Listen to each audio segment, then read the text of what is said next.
નમસ્કાર મિત્રો, સ્વાગત છે તમારું આપણી આ યુટ્યુબ ચેનલમાં જેનું નામ છે ગુજરાતી જીકેની જમાવટ। આજના વિડીયોમાં આપણે વાત કરવા જઈ રહ્યા છીએ મિત્રો 8મા પગાર પંચ વિશે। જાણીએ વિડીયોમાં વિગતવાર કે ક્યારે 8મા પગાર પંચનું ગઠન થશે અને 8મું પગાર પંચ ક્યારે લાગુ થશે। સાથે જ મિત્રો 8મા પગાર પંચ અંતર્ગત જે કર્મચારીઓ છે, પેન્શનર છે, તેમનો પગાર અને પેન્શન કેટલા રૂપિયા સુધી વધી જાય છે અને આ તમામ માહિતી મિત્રો આજના વિડીયોમાં આપ સુધી પહોંચાડીશું, તો વિડીયોના અંત સુધી બન્યા રહેશો। જો તમે ચેનલમાં નવા હોય તો અમારી ચેનલને સબસ્ક્રાઇબ કરી બાજુમાં રહેલું બેલ આઇકોન દબાવી ઓન નોટિફિકેશન ઓન કરી લેજો, જેથી કરીને ચેનલ પર મૂકવામાં આવતા વિવિધ ભરતીઓના નોટિફિકેશન, વિવિધ ભરતીઓના પરિણામ, જીકેના વિડીયોઝ અને સરકારી કર્મચારી પેન્શનના યોજનાને લગતા પરિપત્રો તમને સરળતાથી અમારા ચેનલના માધ્યમથી ઉપલબ્ધ થઈ જાય। શું સરકારી કર્મચારીઓને ટૂંક સમયમાં નવા પગાર પંચનો લાભ મળશે? ડીએ એટલે કે ડીએનએસ એલાઉન્સ વધારા સાથે લઘુત્તમ પગાર પણ વધશે। ફિટમેન્ટ ફેક્ટર કેટલું વધશે? આટલા ડીએ વધારાથી પગાર કેટલો વધશે? તમામ માહિતી જાણીએ।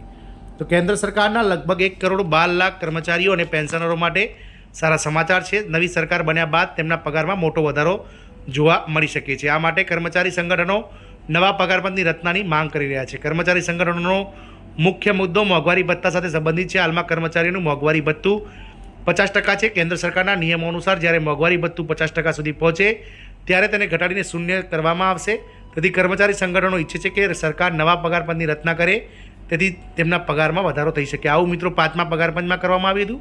5મા પગાર પંચમાં જ્યારે મિત્રો મોંઘવારી ભથ્થું 50% થયું હતું ત્યારે તેને બેઝિકમાં મર્જ કરી દેવામાં આવ્યું હતું અને મોંઘવારી ભથ્થું ફરીથી શૂન્યથી ગણતરી શરૂ કરવામાં આવી હતી। માંગ આધાર, તો આ માંગને ટેકો આપતા national council of staff side અને ઓલ ઇન્ડિયા એમ્પ્લોઈઝ ફેડરેશને નવી સરકાર પાસેથી નવા પગાર પંચની રચનાની માંગ કરવાની તૈયારી કરી છે। ઇન્ડિયન રેલવે ટેકનિકલ સુપરવાઇઝર ઓર્ગેનાઇઝેશનને આ અંગે સરકારને પત્ર પણ લખ્યો છે। સંભવિત લાભો, જો સરકાર આ માંગણી પૂરી કરે છે તો 1,12,00,000 જેટલા સરકારી કર્મચારી અને પેન્શનર્સ ધારકોને મોટો લાભ મળશે। ગયા પગાર પંચમાં સરકારે કર્મચારીઓના લઘુત્તમ વેતનમાં 2.57 ગણો વધારો કર્યો હતો અને મૂળભૂત જે પગાર છે, લઘુત્તમ પગાર બેઝિક, તેને વધારીને 18,000 રૂપિયા કરવામાં આવ્યો હતો।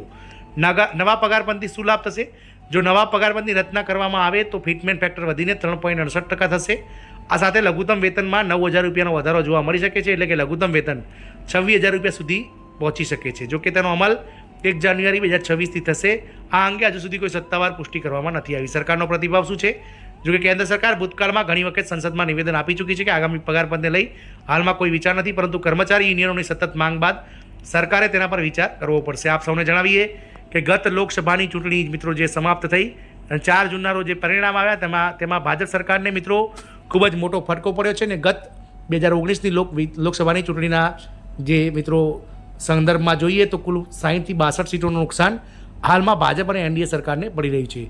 આ તમામ મિત્રો જે સીટો કપાઈ છે, એટલે કે ઓછી સીટો આવી છે, તેના પાછળનો મુખ્ય કારણમાં એક કારણ આ સરકારી કર્મચારીઓની નારાજગી પણ હોઈ શકે છે, કારણ કે છેલ્લા ઘણા સમયથી સરકારી કર્મચારીઓ 8મું પગાર પંચનો મિત્રો ગઠન સાથે જૂની પેન્શન યોજનાને લાગુ કરવી અને જે 7મા પગાર પંચમાં જે ભથ્થાઓમાં મિત્રો સુધારો કરવાનો છે વગેરેને લઈ જેવી પ્રશ્નોને લઈ અને સરકાર સામે બાયો ચડાવી હતી, પરંતુ સરકારે આ કર્મચારીઓને મિત્રો અવગણ્યા હતા અને સરકારી કર્મચારીઓએ પોતાનું રૂપ જે છે તે ચૂંટણીમાં બતાવ્યું છે અને સરકારી કર્મચારી અને તેમના જે પરિવારજનો છે તેમણે મિત્રો ચોક્કસથી ભાજપ વિરોધી જ મતદાન કર્યું છે, જેને લઈ અને સરકારને આ ફટકો પડ્યો છે।